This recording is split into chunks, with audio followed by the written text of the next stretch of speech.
Maria institute of medical technology കേന്ദ്ര സർക്കാരിന്റെ വികസന ഏജൻസിയായ ഭാരത് സേവക സമാജിന്റെയും NSTCയുടെയും അംഗീകാരത്തോടുകൂടി നടത്തുന്ന തൊഴിലധിഷ്ഠിത കോഴ്സുകളിലേക്ക് അഡ്മിഷൻ ആരംഭിച്ചിരിക്കുന്നു. SSLC, +2, VHSC എന്നീ വിദ്യാർത്ഥികൾക്ക് അപേക്ഷിക്കാവുന്നതാണ്. സ്വതന്ത്ര ഇന്ത്യയുടെ പ്രഥമ പ്രധാനമന്ത്രി ജവഹർലാൽ നെഹ്റുവിന്റെ 61ാം ചരമവാർഷിക ദിനത്തോടനുബന്ധിച്ച് കരിമത്ര 2ാം വാർഡ് കോൺഗ്രസ് കമ്മിറ്റിയുടെ നേതൃത്വത്തിൽ നെഹ്റു അനുസ്മരണം സംഘടിപ്പിച്ചു. Ward Congress committee president Vinod മാടവനയുടെ അധ്യക്ഷതയിൽ block Congress general secretary Kuttan Machad ഉദ്ഘാടനം ചെയ്തു.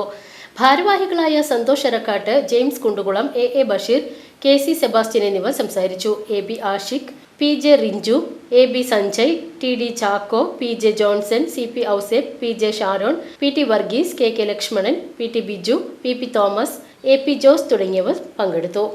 ഇന്ത്യയുടെ പ്രഥമ പ്രധാനമന്ത്രി നവയുഗ ശില്പി കൂടിയായിട്ടുള്ള പണ്ഡിറ്റ് ജവഹർലാൽ നെഹ്റുവിന്റെ 61ാം ചരമവാർഷിക ദിനത്തോടനുബന്ധിച്ചിട്ടാണ് വാർഡ് കോൺഗ്രസ് കമ്മിറ്റിയുടെ നേതൃത്വത്തിൽ ഇത്തരത്തിൽ പുഷ്പാഞ്ജലിയും അനുസ്മരണവും സംഘടിപ്പിച്ചിട്ടുള്ളത്. നെഹ്റുവിനെ കുറിച്ച് പറയുകയാണെങ്കിൽ സ്വതന്ത്ര ഭാരതത്തിന് ശേഷം 1947 ഇന്ത്യക്ക് സ്വാതന്ത്ര്യം കിട്ടിയതിനു ശേഷം പ്രധാനമന്ത്രി സ്ഥാനം ഏറ്റെടുത്ത് അദ്ദേഹം മരണപ്പെടുന്നതുവരെ ഇന്ത്യയുടെ പ്രധാനമന്ത്രിയായിരുന്നു. ഇന്ത്യയുടെ പ്രധാനമന്ത്രിയായിരുന്ന ജവഹർലാൽ നെഹ്റു കുട്ടികളുടെ വിദ്യാഭ്യാസത്തിനും ആരോഗ്യത്തിനും ഇന്ത്യ രാജ്യത്ത് അടിത്തറ പാകിയ പ്രധാനമന്ത്രിയായിരുന്നു. നമുക്കറിയാം, അദ്ദേഹത്തിന്റെ ജന്മദിനം കുട്ടികൾ ദിനമായിട്ടാണ് ആചരിക്കുന്നത്. കുട്ടികളൊക്കെ സ്നേഹത്തോടുകൂടി ചാച്ചാജി എന്ന് വിളിക്കുന്ന ജവഹർലാൽ നെഹ്റുവിന്റെ സ്മരണ നിലനിർത്തുന്നതിനു വേണ്ടി രാജ്യവ്യാപകമായി ഇന്ത്യൻ നാഷണൽ കോൺഗ്രസിന്റെ നേതൃത്വത്തിൽ ഇത്തരം അനുസ്മരണങ്ങൾ നടക്കുകയാണ്. PCV news, Karimathra.